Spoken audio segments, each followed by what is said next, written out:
যে আমাদের যে শিক্ষা ব্যবস্থা সেখানে তো সিলেবাস থেকে মানে ইসলামকে ধুয়ে মুছে শেষ করার একটা প্রবণতা আমরা দেখি। এর পাশাপাশি আমরা ব্যক্তিগতভাবে পার্সোনালিভাবে বা সামাজিকভাবে যে মন্তব্যগুলো করেছি সেগুলোকেও বিভিন্নভাবে প্রশ্নবিদ্ধ করার একটা প্রবণতা আমরা দেখি।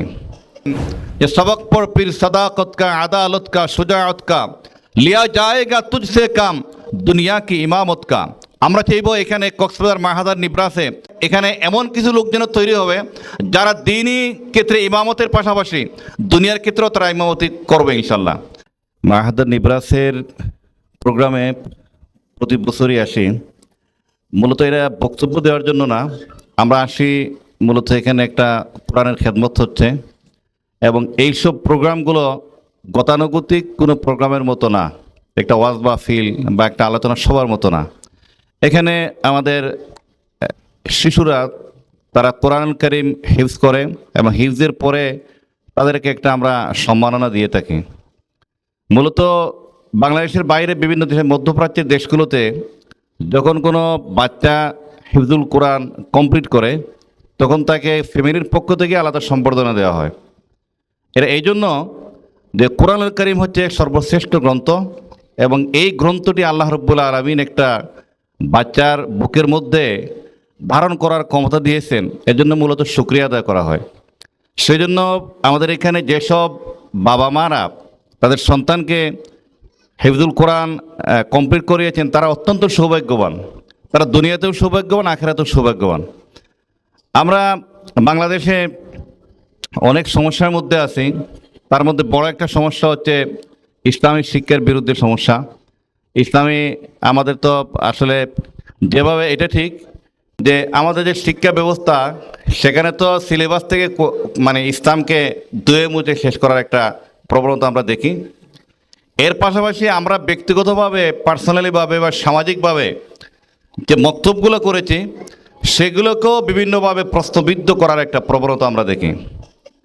তো এর পাশাপাশি আবার সুসংবাদও আছে যে আলহামদুলিল্লাহ আমরা ঢাকা শহরে যতগুলো ইসলামিক স্কুল আছে আবার সেখানে ইসলামের কিছু শিক্ষা দেওয়া হয়। ঢাকা শহরে একটা ইসলামিক স্কুলও সিট খালি নাই, সবগুলোতে ভর্তি। এবং এখানে যদি আরও 100টা স্কুল হয় তাহলে 100টা স্কুলও চলবে আলহামদুলিল্লাহ। তো মানুষ দিনী শিক্ষার দিকে কেন আসে?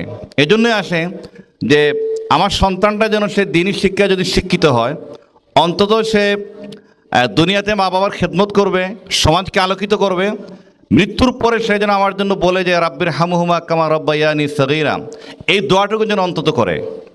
আমাদের শিক্ষা ব্যবস্থায় বিজ্ঞানের 2-3টা পৃষ্ঠা পড়ার পরে ধর্মকে অস্বীকার করা, আল্লাহকে অস্বীকার করা, কোরআন অস্বীকার করা একটা প্রবণতা আমরা দেখি। তো এরা পুরোপুরি বিজ্ঞানও জানে না, কোনো কিছুই জানে না। বাংলাদেশের যে এই যে মাল্টিন্যাশনাল কোম্পানিগুলো আছে, মাল্টিন্যাশনাল কোম্পানিগুলোতে ইন্ডিয়া থেকে লোক আনতে হয়। কেন আনতে হয়? যে ওরা ইংরেজি জানে। আমাদের দেশে মাস্টার্স পাস করে সে ইংরেজি জানে, এটা কেমন কথা? সে ইংরেজি বলতে পারে না, লিখতেও পারে না। আমাদের দেশে চাকরিতে যাওয়ার জন্য দেখা যাচ্ছে যে সে আবার কম্পিউটারকে শিখতে হয়। কম্পিউটার যদি আলাদা লেভেলকে শিখতে হয় তাহলে এখানে সে কী পড়লো? সে যদি আলাদা ল্যাঙ্গুয়েজ কোর্সে গিয়ে সে যে ইংরেজি শিখতে হয়, তো এখানে মাস্টার্স পর্যন্ত সে পড়লো কি? এখানে শেখাইলে সমস্যা কি? তার অর্থ আমাদের শিক্ষা ব্যবস্থাটা বাস্তবমুখী না। সেই জন্য আমরা চাইব যে কোরআনের শিক্ষায় শিক্ষিত হোক, আধুনিক শিক্ষা থাকবে। আপনার সন্তানকে আপনি যে কোনো শিক্ষা দেন, আধুনিক শিক্ষা দেন, সমস্যা নেই, কিন্তু সে যেন কোরআনের শিক্ষায় আলোকিত হয়। তার যেন ছোটোবেলা তার কৈশোরিক যে জীবন সেটা যেন কোরআনের শিক্ষা আলোকিত হয়, সেটা আমরা চাই। মাহাদার নিব্রাসে আলহামদুলিল্লাহ যে ইদানিং আমরা দেখলাম যে হিফজুল কোরআনের পাশাপাশি ওনারা কিতাবখানা শুরু করেছেন। তো মূলত হিফজুল কোরআন হচ্ছে কোরআনকে হিফজ করা আর কোরআনকে আত্মস্থ করা, কোরআনের যে বাণী সেটা কীভাবে আল্লাহ রাব্বুল কী বলেছেন সেখানে সেটা বোঝার জন্য আসলে কিতাবখানার প্রয়োজন আছে। আমরা চাইব বিশেষ করে আমাদের জিয়াউল হক ভাই, তিনি তো দেশ বিদেশ অনেকেই ঘুরেন, অনেক জায়গায় ঘুরেন এবং বিশেষ করে তিনি কক্সবাজারে বসে থাকলেও দেশের বাইরে কোন জায়গার শিক্ষা প্রতিষ্ঠান কোন ধরনের চলছে, কোন সিলেবাস, কোন কারিকুলাম, মধ্যপ্রাচ্যের শিক্ষা ব্যবস্থা কোন কারিকুলামে চলে, ইউরোপের শিক্ষা ব্যবস্থা কোন কারিকুলামে চলে, সেগুলো তিনি খুব ভালো করে জানেন। আলহামদুলিল্লাহ তিনি যদিও তিনি মিডিয়ায় কম আসেন, কিন্তু আমরা দুই একটা প্রোগ্রামে ওনাকে নিয়েছি অনলাইন আলোচনায়, অত্যন্ত সুন্দরভাবে সাবলীলভাবে উপস্থাপনা করতে পারেন। তো আমরা চাইবো যে এখানে কক্সবাজারে বিশ্বের মধ্যে শ্রেষ্ঠ একটি মাদ্রাসা হোক, আমরা সেটা চাইব। বিশেষ করে আল্লামা ইকবালের যে বক্তব্য, তিনি ইসলামী বিপ্লবের স্বপ্নদ্রষ্টা, তিনি বলেছিলেন যে আমরা চাই যে আমাদের সন্তানরা যেভাবে মসজিদে ইমামতি করবে, তেমনি তারা বিজ্ঞানের ক্ষেত্রে ইমামতি করবে, মিডিয়ার ক্ষেত্রে ইমামতি করবে, বিজনেসের ক্ষেত্রে ইমামতি করবে, প্রশাসনের ক্ষেত্রে ইমামতি করবে, দুনিয়ার সকল ক্ষেত্রে তারা ইমামতি করবে।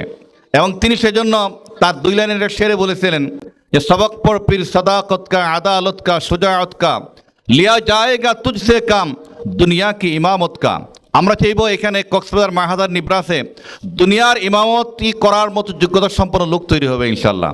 সেজন্য আল্লাহ রাব্বুল আলামিন তার দিনকে কীভাবে প্রতিষ্ঠিত করেন, 2টা কাজ লাগবে। একটা হচ্ছে কিতাবুল্লাহ, আর একটা হচ্ছে রিজালুল্লাহ। কিতাবুল্লাহ হচ্ছে আল্লাহর কিতাবকে সে ধারণ করবে এবং এই ধারণ করার মাধ্যমে সে রিজালুল্লাহ হিসেবে তৈরি হবে। আমরা চাইব মাহাদার নিব্রাস সেই জায়গায় যাক, আমাদের সর্বোচ্চ দোয়া থাকবে। এবং আজকের যেসব শিশুরা তারা কোরআনুল কারীমকে তারা বক্ষে ধারণ করেছে, আমরা তাদের জন্য দোয়া করি, তারা যেন এই সমাজকে তারা আলোকিত করতে পারে, কোরআনের আলো আলোকিত হয় এবং মাহাদার নিব্রাসের মাধ্যমে তা এখানে এমন কিছু লোক যেন তৈরি হবে যারা দ্বীনি ক্ষেত্রে ইমামতের পাশাপাশি দুনিয়ার ক্ষেত্রেও তারা ইমামতি করবে ইনশাল্লাহ। আমার এই সংক্ষিপ্ত বক্তব্য এখানে শেষ করলাম। আসসালামু আলাইকুম।